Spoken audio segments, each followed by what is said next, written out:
What's up, guys? Car Stuff Channel back at you.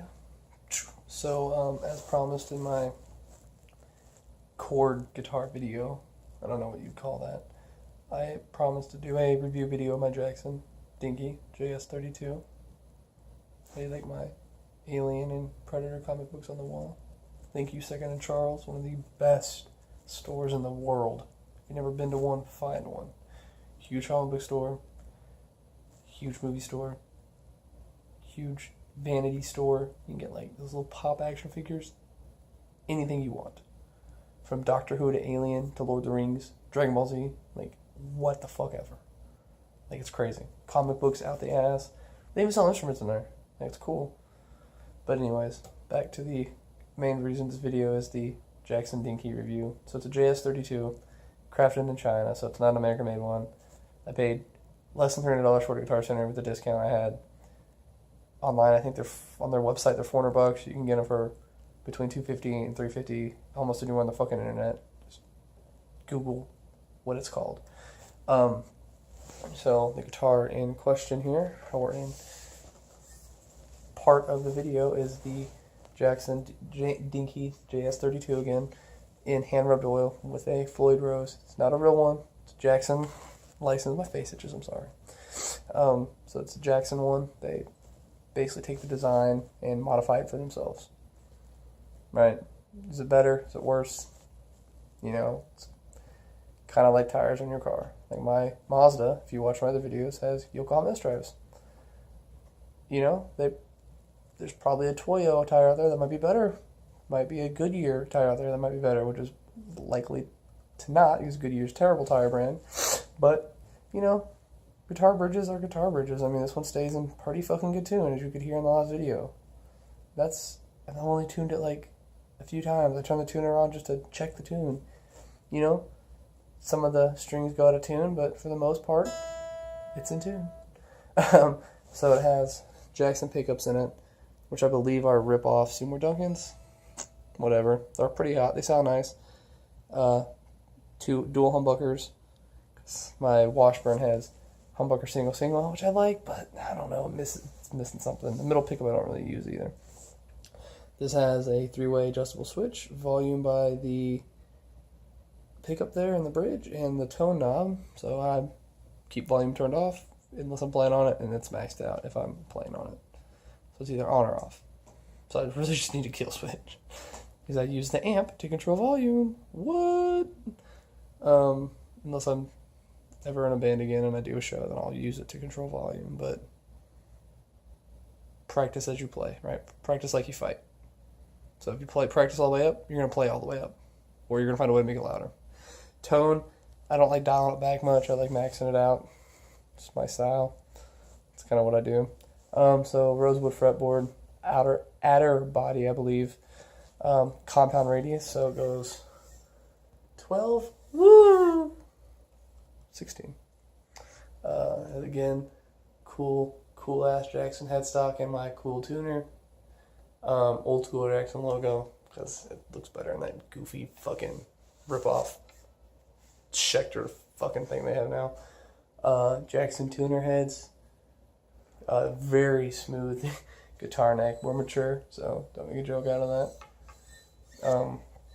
Coming down to the back, the plate, Jackson logo, number, crafted in China. And look at that, you can see yourself. Weird. Bolt-on neck, it's not a soloist, it's a dinky. Honestly, I couldn't afford a soloist, and it's kind of like my Mazda. Like, do you really need the V8 guitar or the 4-cylinder turbo work? You know, one's going to look cooler, probably be louder, but this is due for now. My wife let me buy it, even better. So Floyd Rose, obviously. 3 springs in the back, keep the plate off, because a lot of guys on YouTube do it, especially the guy from Know Your Gear. He kept that shit off, and it fucking works. Excuse my language.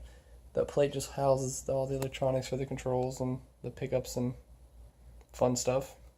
Only issue I've ever had with this guitar was, besides Guitar Center's terrible restring before I bought it, which made the G string pop out of its saddle. Yeah. Had to crank that stuff on my first Floyd Rose guitar, and I had no idea what the hell I was doing. I just cranked it down, and it held, so it worked. The bar, see if I can do this holding it.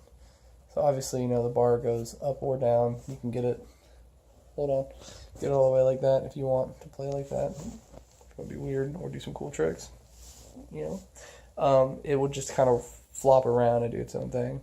So what I ended up doing was, let's go to the back again. Oh, I'm so glad this guitar weighs nothing.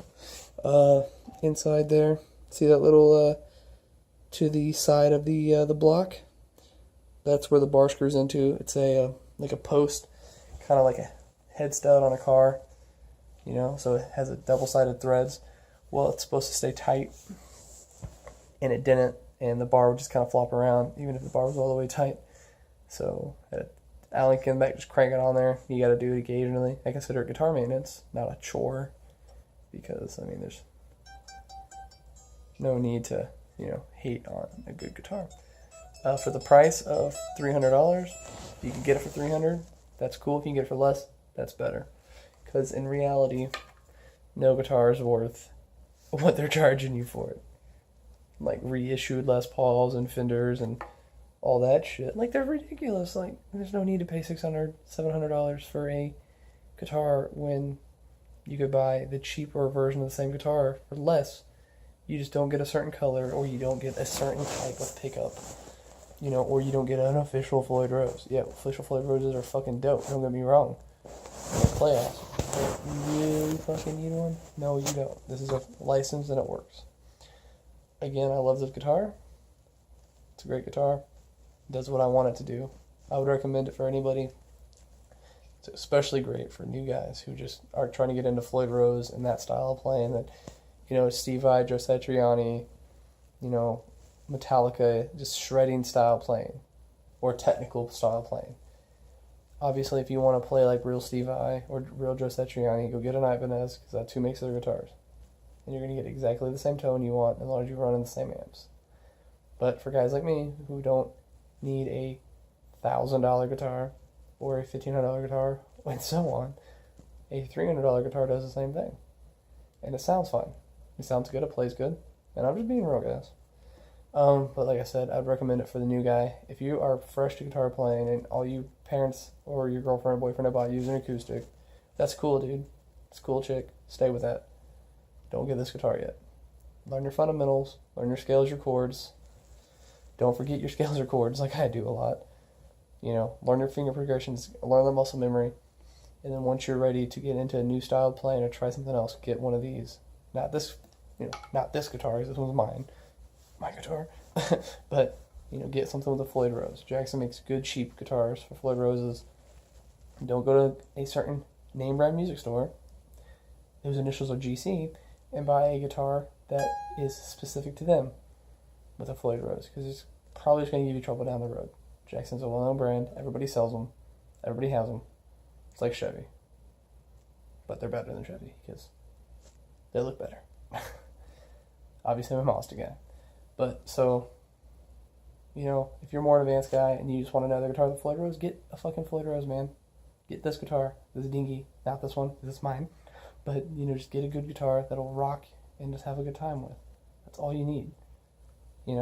But I would recommend it, especially to advanced players who don't want a crazy expensive guitar, but you want something that'll be decent, hold up, and sound good. This is it. And it's super, look at this. Look at this. Yeah, I got some nice arms, but still, this guitar is light, and it's beautiful. So anyways, that's my review of my Jackson Dinky js32. I like to ramble on. But yeah, so guys, just keep liking the channel. Some more car videos to come soon. Not today, but eventually, next few weeks. I'm going to review probably my Fender Mustang amp and my other guitar that I won't ever sell, which is my first guitar, my Washburn X Series. 2002 X Series, so it's aged and it sounds amazing. But anyways, like, share, subscribe, all that typical YouTube drama, and have a good day, guys.